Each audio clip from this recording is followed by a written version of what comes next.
Talk to Dolapo Oni, who is the head of energy research at EcoBank Group, as we take a look at some of the issues that have come up. Good morning to you, Dolapo. Good morning, Harriet. It's great to have you on the program.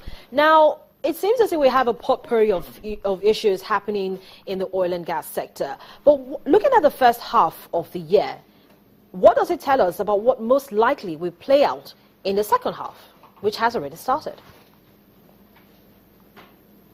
Well, thank you for having me, first of all. And I think one of the things that is very evident now is, especially on the upstream side, how we're going to resolve the production challenges we have, the disruption to production challenges.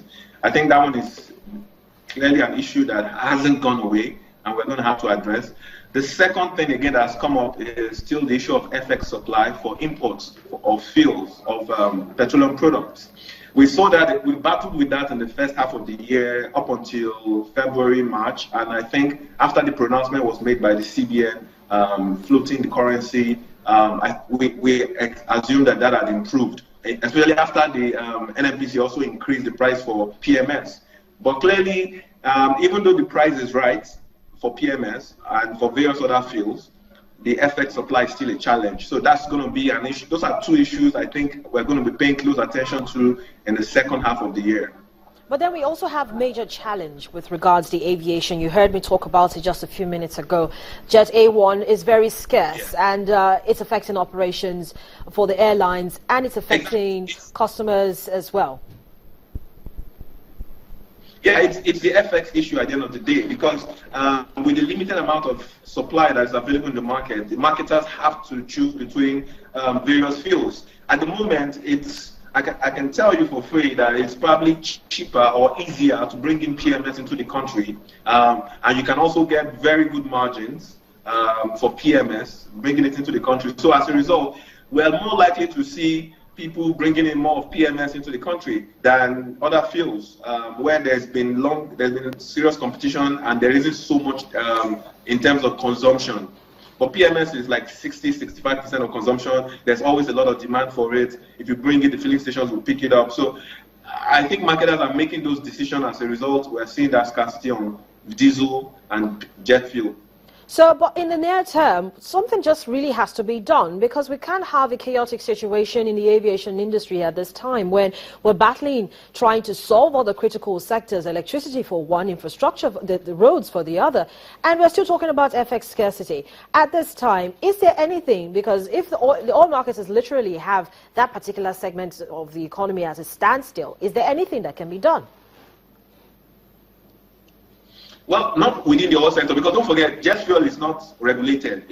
The price is whatever you choose to set. So even right now, if you talk to the various airlines, part of the reason most of them are not buying is not just because the marketers are not ready to sell to them, but they are not ready to pay the prices that have been asked by the marketers, because they don't have that ability to push all that on their customers. The moment they tell their customers that, look, we are unable to take this flight because this is the price, for increasing our ticket prices, their customers will move to other airlines. But more importantly, when the price also comes, you're already stranded, you need the fuel, so you can't take that decision. So it's an FX issue, really. I think within the petroleum sector, there's very little that can be done, except find ways to pump more oil so that we can get more FX into the country.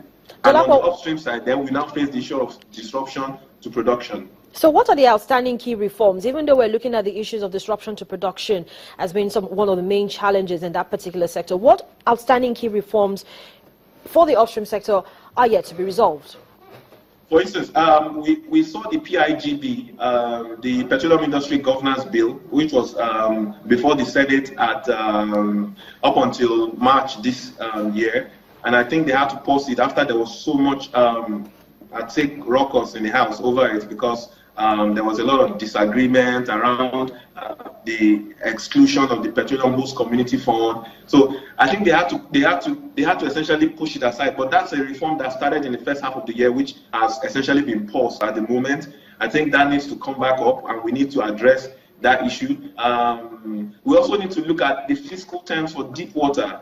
The IOCs have complained. They've said, look, they are not going to invest in upstream exploration or deep water exploration or production until they have clarity regards that. So there's a challenge in the sense that there's no new project really that we're expecting from 2017 to maybe up until 2019 before we start to see projects come up. So those are reforms that need to be tackled. Talk to us a little bit about production level now. If we're having the IOCs complaining, but the NNPC says that we're doing better in terms of production, does it look like we can meet this year's target of 2.2 million barrels per day? No, I think we'll struggle. I think we'll struggle because even if you look at our numbers in OPEC, and OPEC tends to look at just crude oil production, they don't bring in the natural gas liquids or condensates. So if you look at OPEC numbers, we've sort of averaged 1.6 this year, which is very far from where our production target of 2.2 million barrels per day is, except of course, if you add the extra 250,000 barrels per day that's condensates and natural gas liquids, then maybe at least 2 million barrels per day. So we're still far off from that. And I think at the moment, up until ending of June, we're managed to get back to around 1.9 million barrels per day. But then we saw that the attack started all over again. The Niger Delta Avengers again. I sense maybe the discussions haven't progressed as well as they should have. So they started the attacks, and the current attacks are more scattered. They are not necessarily targeted at specific terminals. They're just attacking various installations. So we're somewhere between 1.3, 1.4 to 1.5 at the moment, and that's a bit of a challenge because even if we've seen Kwaibo go upstream, we still have Brass and Forcados offline rather. That means those are key terminals which would ensure that we're able to get that 2 million barrels per day. If we don't see those terminals come back, 2 million barrels per day will be a bit difficult. Yeah, but then you see the Niger Delta Avengers, militants in the Niger Delta have actually kind of eased off on the vandalism of all those pipelines. So if it continues like that, then maybe we can have the Forcados terminal actually come back online, because that's one of the reasons why they couldn't go there, for the fear of being attacked by these militants. They couldn't go there to repair this line. So in the very short term, if that comes up on stream, can we have a little bit of a relief? Well, Forcados is scheduled to come back on stream end of August. So let's hope everything continues as planned. We should have Forcados by the end of August. Kwaibo went offline last week after they discovered a leak, and they believe it might have been vandalism as well. If that's fixed within a couple of weeks, 2-3 weeks, that should also come up by mid-August. Then we might be back to 1.9 million barrels per day, or close to 2 million barrels per day. Well, Delakwa, you made mention of this already, but still talking about the new flexible Naira market, Owando has very recently given a profit warning for the second quarter. Will it be an industry-wide, expectation, especially for other companies that play in upstream and downstream as well, or do you think it will only affect majorly indigenous oil producers?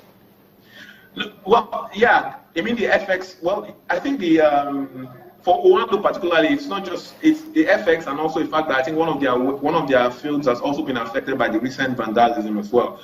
So those two issues. And if you look at their vandalism, it has affected most of the indigenous guys, most of the indigenous oil companies, because most of them bought oil blocks that were tied to the Forcados terminal. So they were affected.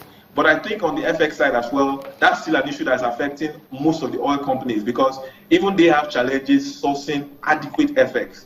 We saw Total complaining last month about not getting enough FX, and this is Total that has an upstream parent company as well. So then you now think about the other indigenous petroleum marketing companies who do not have necessarily any relationship with an upstream company. They also have their challenges.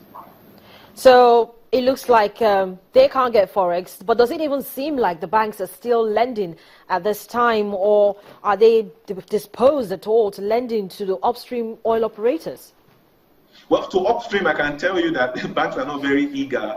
There isn't enough appetite. There isn't appetite really for upstream lending at the moment, because I mean the banks have recently had to restructure for Wando. They've been restructuring for a couple of other companies as well. I think that has eating deep into the loan book of banks in terms of what they can do or dedicate to oil and gas again this year. So we're likely to see that hesitation in terms of lending to upstream.